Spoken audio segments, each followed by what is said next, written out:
अपना ना देखें कि अपना क्या हो रहा है, अपना क्या कर रहे हैं? हमेशा तो अपने परिवार से ऊपर तो कभी सोचे नहीं। कि आप एक बताओ कि आज बिहार सरकार ने जितनी सारी नियुक्तियां दी है वो ऑलरेडी पहले से कैबिनेट में पास था, जिसको उन्होंने खुद को दर्शा दिया कि मैंने किया। कि नीतीश कुमार दबाव का राजनीति बर्दाश्त नहीं करते हैं, चाहे कोई रहे। तो अपराध को बढ़ा करके इनका छवि खराब करना चाह रहे थे ना, उसी परिस्थिति में इन्होंने ऐसा निर्णय लिया। चाहते थे कि अंदर अंदर ये लोग सुधर जाए, लेकिन लोग सुधारने का नाम नहीं लेते हैं। जो विशेष राज्य का दर्जा हमें देगा, हम लोग उसके साथ हैं। मुख्यमंत्री नीतीश कुमार 9वीं बार मुख्यमंत्री बनने जा रहे हैं। अभी हम राजभवन के बाहर हैं, समर्थन पत्र दे करके, विधायकों का समर्थन पत्र दे करके अभी वो थोड़ी देर पहले ही मुख्यमंत्री निवास की ओर गए हैं। हमारे साथ जेडीयू के तमाम जो नेता हैं मौजूद हैं, इनसे हम जानते हैं क्या कुछ कारण रहा महागठबंधन से अलग हुए आप लोग, फिर एनडीए में आए। आप खुद देखिए कि हम लोग चुनाव ऑलरेडी एनडीए के साथ ही लड़े थे, तो कोई ना कोई समय स्थिति और परिस्थिति ऐसा बनी कि माननीय मुख्यमंत्री जी जो है एनडीए को छोड़ करके राजद के साथ सरकार बनाए। उसके बाद इन्होंने बहुत कुछ सुधारने की कोशिश किया, गति और मति सब कुछ जो है उसको निछावर करके उन लोगों को जो है उत्थान अपने आप में आ गया कि हम लोग अपने को उत्थान करें। तो माननीय मुख्यमंत्री जी दबाव की राजनीति नहीं करते हैं, वो बिहार के हित के लिए कल भी काम कर रहे थे, आज भी कर रहे हैं और कल भी करेंगे। आज देख लो ना, आज देख लो माननीय तेजस्वी यादव जी ने अपना पूरा एडवर्टाइजमेंट छपवा रखा है कि हमने सारा कुछ किया। आप एक बताओ कि आज बिहार सरकार ने जितनी सारी नियुक्तियां दी है वो ऑलरेडी पहले से कैबिनेट में पास था, जिसको उन्होंने खुद को दर्शा दिया कि मैंने किया। तो आप खुद देख लो, उनको तो ये दर्शाना चाहिए था ना कि कितने बार ईडी में उनके यहाँ छापा मारा, कितना बार आईबी ने मारा, कितने बार किसने मारा। क्योंकि जो भी यहाँ पे जान लो कि माननीय नेता हमारे जो है माननीय मुख्यमंत्री जी काम पे विश्वास रखते थे, रखते हैं और बिहार की तरक्की का ही हरदम वो सोचते हैं और उसी के लिए हर कुछ करते हैं। से क्या नाम है सर आपका? अमर सिंह। अमर सिंह। जदयू में पॉलिटिकल एडवाइजर हैं। पॉलिटिकल एडवाइजर जदयू से क्या कुछ कारण रहा अलग हुए महागठबंधन से? एनडीए में अब आप आए हैं, दबाव आपको एनडीए की तरफ से भी आप लोगों ने पहले भी कहा था कि दबाव मिला था इसलिए अलग हुए, अब दबाव नहीं मिलेगा? जैसे है कि नीतीश कुमार दबाव का राजनीति बर्दाश्त नहीं करते हैं, चाहे कोई रहे, कभी भी नीतीश जी 1 मिनट भी बर्दाश्त नहीं करते हैं। यही कारण बना दबाव का राजनीति, वो 1 सेकंड भी बर्दाश्त नहीं कर सकते हैं। दबाव का राजनीति बर्दाश्त नहीं करते हैं। आपके नेता ने बयान दिया था जब वो अलग हुए थे एनडीए से, उन्होंने कहा था मरना कबूल है लेकिन अब इनके साथ जाना कबूल नहीं है, फिर से इनके साथ। राजनीति में कोई दरवाजा ना बंद होता है ना खुलता है, राजनीति का दरवाजा हमेशा खुला हुआ रहता है। मतलब सर आपका क्या नाम है? उपेंद्र कुमार, प्रदेश महासचिव। सवाल हमारा नहीं है, जनता का है। जनता ने एनडीए को वोट दिया, वो वोट महागठबंधन में चला गया, महागठबंधन को वोट दिया, एनडीए में चला गया, फिर से अब वोट मांगने आप सड़क जाएंगे, जनता के बीच जाएंगे और एनडीए को वोट देंगे, लेकिन उसकी क्या गारंटी होगी कि वो वोट फिर से महागठबंधन में कन्वर्ट नहीं हो जाए? पहला तो कि देश में पहला हमारे नेता माननीय मुख्यमंत्री नीतीश कुमार जी हैं, जो दबाव की राजनीति नहीं सहते हैं और एकदम निडर व्यक्ति हैं, जो कभी भी करप्शन से कंप्रोमाइज़ नहीं किए, दबाव के राजनीति में नहीं रहे और कभी भी जनता के हित के लिए काम किए। दिन रात मिल करके विकास कार्यों पर पहले क्या था बिहार, आज के डेट में क्या है बिहार।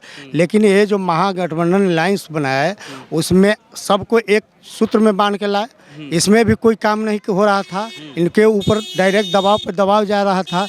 वैसी स्थिति में आप अपना ये कहे कि नहीं भाई हमारा यहाँ बेटर है, चाहे हमारा यहाँ पे सारा चीज़ है जो जनता के लिए, जो जनता की भलाई का काम हुआ उसके लिए वहाँ अपना निर्णय लिए। मतलब आप लोग ये कह रहे हैं कि राजद के साथ जब आप लोग थे तो दबाव में?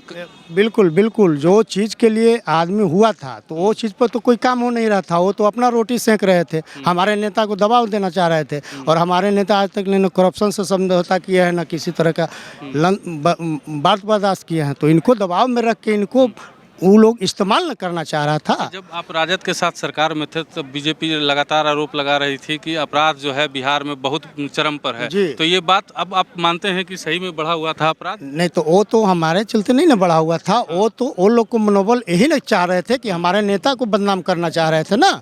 हमारे नेता के छवि पे दाग लगाना चाह रहे थे ना वो लोग, अपराध को बढ़ा करके इनका छवि खराब करना चाह रहे थे ना। उसी परिस्थिति में इन्होंने ऐसा निर्णय लिया कि नहीं भाई मेरी छवि खराब हो रही है और इनके साथ जाने से विकास कार्य भी बाधा पहुंच रहा है। क्या नाम है? आशीष कुमार नाम हुआ। आशीष कुमार जदयू से हैं जी, बोला जाए। अब जो है एनडीए के साथ आप लोग आ गए हैं, चीज़ें सब कुछ सही हो गई हैं? देखिए, आप लोग चौथे स्तंभ हैं, हमें इस चीज़ को बताने की ज़रूरत नहीं है।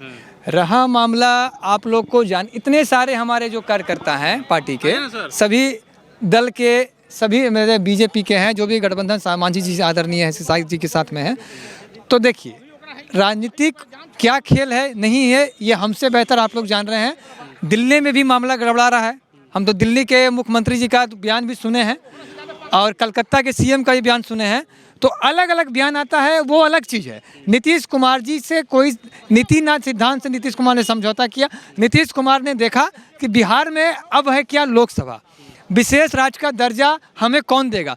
जो विशेष राज्य का दर्जा हमें देगा, हम लोग उसके साथ हैं। रहा मामला नीतीश कुमार जी का, है ना, तो नीतीश कुमार जी ने जो काम किया, नीतीश कुमार जी का जो आज हर घर नल जल योजना है और हर घर सड़क है। क्या नाम है आपका? शक्ति कुशवाहा नाम। जदयू से हैं। शक्ति कुशवाहा जी, क्या नहीं लगता है आपको कि लोकसभा का चुनाव नज़दीक था, लग रहा था कि राम मंदिर बन गया, बहुत सारे मुद्दे थे जो बीजेपी के पक्ष में जा रहे थे, इसलिए आप लोगों ने बीजेपी के साथ गठबंधन कर लिया? नहीं नहीं, ऐसा नहीं बात है, ऐसा बात नहीं। देखिए, बात है ना, बात को समझने की ज़रूरत है और बौद्धिक स्तर पर समझने की ज़रूरत है। समझाइए। सबसे बड़ी बात ये है कि देखिए, हम लोग जब से इनके साथ हुए थे, जब से ही ये लोगों चाहते थे कि हम अनैतिक कार्यों का लाभ उठाएं।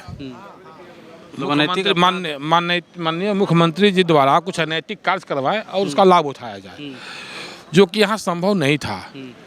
तो माननीय मुख्यमंत्री जी पर लगातार ये लोग इसी तरह का एन केन प्राकृतिक दबाव बनाते रहते थे।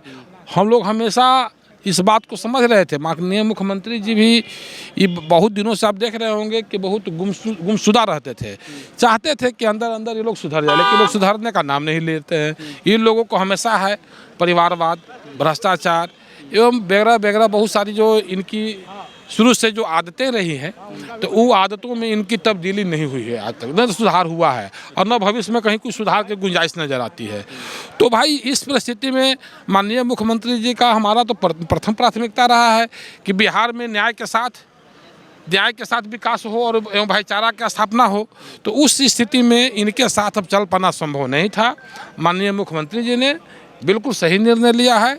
बिहार की जनता बहुत दिनों से चाह भी रही थी कि इनके साथ चलना उचित नहीं है।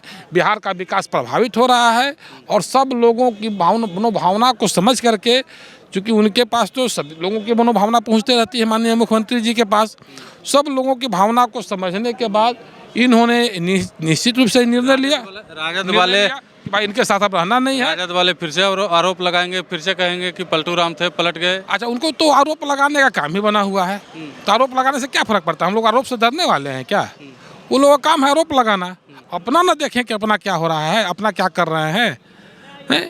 हमेशा तो अपने परिवार से ऊपर तो कभी सोचे नहीं। तो भाई, परिवार में सोचना है तो सोचते रहिए। बिहार की जनता तो विकास की बात सोचेगी ना, आपके परिवार की बात तो नहीं सोचेगी। चलिए, इन लोगों का साफ तौर पे कहना है कि बिहार की जनता विकास की बात सोच रही है, अब परिवार की बात सोच रहे हैं। देखना होगा अब आने वाले दिनों में जब ये जनता के बीच उतरेंगे। लोकसभा का चुनाव है, चुनाव में जो ये जनता के बीच उतरेंगे तो जनता इन्हें किस तरीके से देखती है। जनता ये जो वाकया हुआ है, ये जो गठबंधन हुआ है, नया गठबंधन हुआ है यहाँ पे, इसको लेकर के जनता इनका क्या मूड रहता है और जनता इन्हें अपना कितना समर्थन देती है आने वाले लोकसभा चुनाव में। तब तक के लिए बने रहिए, देखते रहिए मगही न्यूज़। धन्यवाद।